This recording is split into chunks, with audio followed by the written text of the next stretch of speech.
খুনের আসামি ধরা পড়ল ভারতে। আর ঠিক ৩ দিনের মাথায় দেশে হঠাৎ অসুস্থ হয়ে পড়লেন প্রভাবশালী এক নেতা। এরপর তড়িঘড়ি করে এয়ার অ্যাম্বুলেন্সে দেশ ত্যাগ, গন্তব্য সিঙ্গাপুর, সেখান থেকে আবার গোপনে মালয়েশিয়া। এরপর সবকিছুই চুপ, সব গায়েব। কোনো ছবি নেই, কোনো ভিডিও নেই, এমনকি দলের কাছেও নেই স্পষ্ট কোনো জবাব। দর্শক, এটি কোনো সিনেমার গল্প নয়, এটি বাংলাদেশের বর্তমান রাজনীতির সবচেয়ে বড় রহস্য। কোথায় মির্জা আব্বাস? প্রধানমন্ত্রীর এই প্রভাবশালী রাজনৈতিক উপদেষ্টা কি সত্যি জীবন মৃত্যুর সন্ধিক্ষণে, নাকি অসুস্থতার নিখুঁত চিত্রনাট্য সাজিয়ে দেশ থেকে পালানোর এক মাস্টার প্ল্যান বাস্তবায়ন করা হয়েছে? মির্জা আব্বাসকে কেন এভাবে লুকিয়ে রাখা হয়েছে? দর্শক, একটু ঠান্ডা মাথায় চিন্তা করুন পুরো বিষয়টি। বাংলাদেশের রাজনীতির মাঠ থেকে হঠাৎ করে যদি এত বড় মাপের একজন নেতা একেবারেই হাওয়ায় মিলিয়ে যান, তখন প্রশ্ন ওঠাই স্বাভাবিক। সোশ্যাল মিডিয়ায় ছড়িয়ে পড়া গুজবগুলো কি তাহলে সত্যি বাস্তবের দিকে ইশারা করছে? কেউ বলছেন তিনি পালিয়েছেন, কেউ বলছেন তিনি মারাত্মক অসুস্থ, কিন্তু আসল সত্যটা কি? কেন তিনি উধাও? আজকের এই এক্সক্লুসিভ এবং মেগা ইনভেস্টিগেটিভ নিউজ এপিসোডে আমরা এই রহস্যের জট খোলার চেষ্টা করব। ঘটনা প্রবাহ কোন দিকে যাচ্ছে তা আজ আপনাদের সামনে আয়নার মতো পরিষ্কার করে দিব।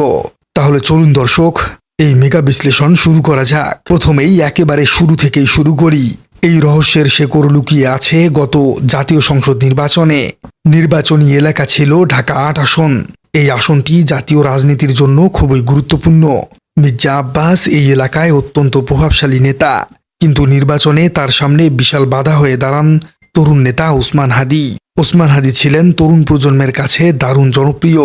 সাধারণ মানুষের কাছে তার ছিল সরাসরি যোগাযোগ। তিনি ঘরে ঘরে, মসজিদে মসজিদে গিয়ে ভোট চাইছিলেন। তার জনসমর্থন তুঙ্গে উঠেছিল। রাজনৈতিক বিশ্লেষকরা বলছেন, নির্বাচনে মির্জা আব্বাস এবার হেরেও যেতে পারেন।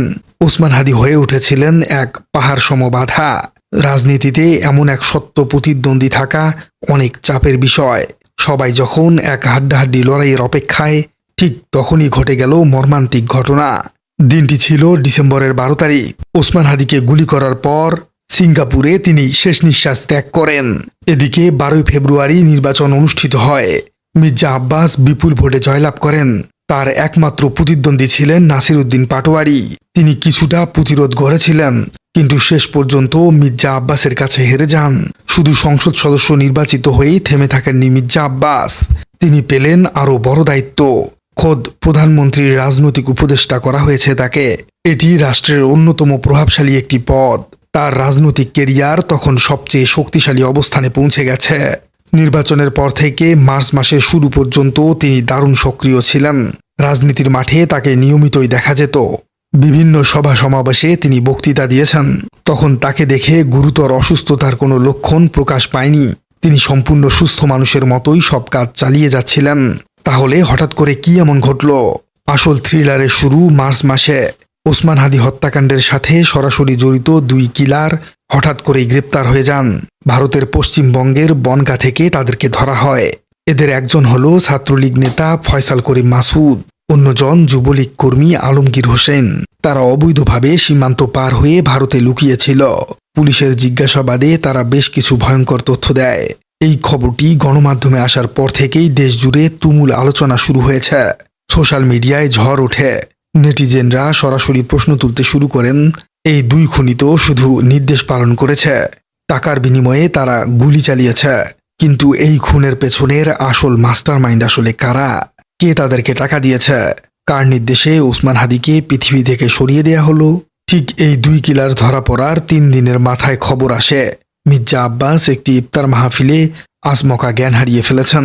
তাকে দ্রুত ঢাকার এভারকেয়ার হাসপাতালে ভর্তি করা হয়। চিকিৎসকরা জানান তার মৃদু স্ট্রোক হয়েছে। দর্শক, এই টাইমিং বা সময়টা একটু খেয়াল করুন। হিটম্যানরা পুলিশের হাতে, তারা রিমান্ডের মুখ খুলছে। আর ঠিক সেই সময়ই একজন নেতার এমন আকস্মিক অসুস্থতা। এটি কি শুধুই সাধারণ কাকতালীয় ঘটনা, নাকি এর পেছনে লুকিয়ে আছে অন্য কোনো সমীকরণ? নিজেকে বাঁচানোর জন্যই কি এই অসুস্থতার নাটক?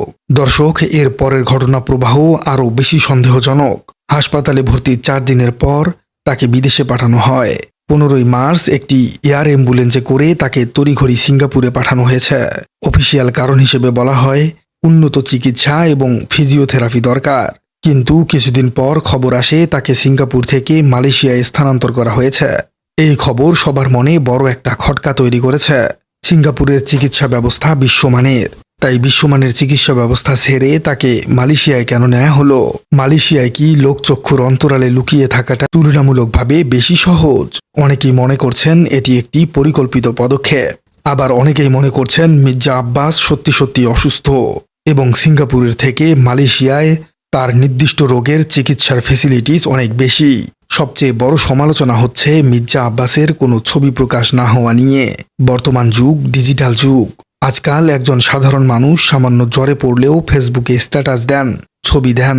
সেখানে এত বড় মাপের একজন নেতা দীর্ঘদিন চিকিৎসাধীন, অথচ তার বেঁচে থাকার বা চিকিৎসার কোনো প্রমাণ নেই কেন? মার্চ মাসে যখন তার মৃত্যুর একটি গুঞ্জন ছড়িয়ে পড়েছিল, তখন তার ব্যক্তিগত সচিব গণমাধ্যমে এসে কথা বলেছেন। তিনি শুধু বলেছিলেন যে মির্জা আব্বাস বেঁচে আছেন এবং চিকিৎসা নিচ্ছেন। রাজনৈতিক বিশ্লেষকরা এর পেছনে সম্পূর্ণ ভিন্ন এবং ভয়ঙ্কর একটা কারণ দেখছেন। তাদের মতে কোনো ভিজুয়াল প্রমাণ বা ছবি প্রকাশ করলে তদন্তকারী কর্মকর্তারা তার অবস্থান জেনে যাবেন। তারা তার সাথে যোগাযোগ করার চেষ্টা করতে পারে। রিমান্ডে থাকা আসামিরা যদি জিজ্ঞাসাবাদে এমন কোনো তথ্য তুলে দেন যা মির্জা আব্বাসের দিকে আঙ্গুল তোলে, তাহলে পরিস্থিতি চরম জটিল হয়ে উঠতে পারে। তবে দর্শক, এখানে একটি বিষয় পরিষ্কার করার প্রয়োজন। মির্জা আব্বাসের গোপনীয়তা আসলেই যে হাদি হত্যার সাথে জড়িত, সেটিরও নিখুঁত কোনো প্রমাণ কারোর কাছে নেই। তিনি এখন কোথায় আছেন, কোথায় চিকিৎসা নিচ্ছেন সে বিষয়েও খোদ বিএনপি অর্থাৎ তার নিজের দল এখন পর্যন্ত স্পষ্ট কোনো বার্তা দেয়নি। সুতরাং শুধু সোশ্যাল মিডিয়ায় ছড়িয়ে পড়া হাদি হত্যাকাণ্ডের সাথে জড়িত থাকার কারণেই তিনি এখন লুকিয়ে আছেন, এমনটি 100% নিশ্চিত হয়ে বলা প্রায় অসম্ভব। তবে পুরো ঘটনা প্রবাহ একসাথে মেলালে মনে হয় ঘটনাগুলো যেন নিখুঁতভাবে সাজানো। একজন শক্ত প্রতিদ্বন্দ্বীর চিরবিদায়, এরপর ফাঁকা মাঠে নির্বাচন, খুনিদের গ্রেপ্তার এবং ঠিক তার পরপরই আকস্মিক অসুস্থতার ঢাল নিয়ে দেশ ত্যাগ। এই জটিল অঙ্ক মেলাতে গিয়েই সোশ্যাল মিডিয়ায় প্রতিদিন নতুন নতুন থিওরি তৈরি হচ্ছে। অনেকেই বলছেন তদন্ত শেষ না হওয়া পর্যন্ত তিনি এভাবেই বিদেশে থাকবেন। আবার কেউ বিশ্বাস করেন তিনি সত্যিই মারাত্মক অসুস্থ। তাহলে দর্শক, শেষ পর্যন্ত আসলে কি দাঁড়ালো? মির্জা আব্বাস কি সত্যি এমন কোনো জটিল রোগে আক্রান্ত যে তিনি ছবি তুলতে পারছেন না, নাকি আসামিদের মুখ খোলার ভয়ে তিনি আগেভাগেই নিরাপদ দূরত্বে সরে গেছেন? আর তিনি যদি সত্যি আসামিদের ভয়েই দেশ ত্যাগ করে থাকেন, সেটিও একটি কারণে প্রায় অবিশ্বাসযোগ্য। কারণ মির্জা আব্বাসের দলই এখন বাংলাদেশের সরকারে। সুতরাং তার বিরুদ্ধে যে কোনো অভিযোগই আসুক না কেন, তা তো সরকার প্রকাশই করবে না। সুতরাং ওসমান হাদির ঘটনার সাথে যে তিনি জড়িত এবং এজন্যে যে তিনি দেশ ত্যাগ করেছেন, অনেক বিশ্লেষকই এমনটি মনে করছেন না। প্রিয় দর্শক, আপনাদের কি মনে হয়? সবকিছু মিলিয়ে মির্জা আব্বাস আসলে কি জন্য দেশ ত্যাগ করেছেন, আর কি জন্যই বা তাকে লুকিয়ে রাখা হয়েছে? কমেন্টে জানিয়ে দিন আপনার বিশ্লেষণাত্মক মতামত। আর আমাদের চ্যানেলে নতুন হয়ে থাকলে চ্যানেলটি সাবস্ক্রাইব করার অনুরোধ থাকলো। দেখা হচ্ছে পরবর্তী কোনো ভিডিওতে।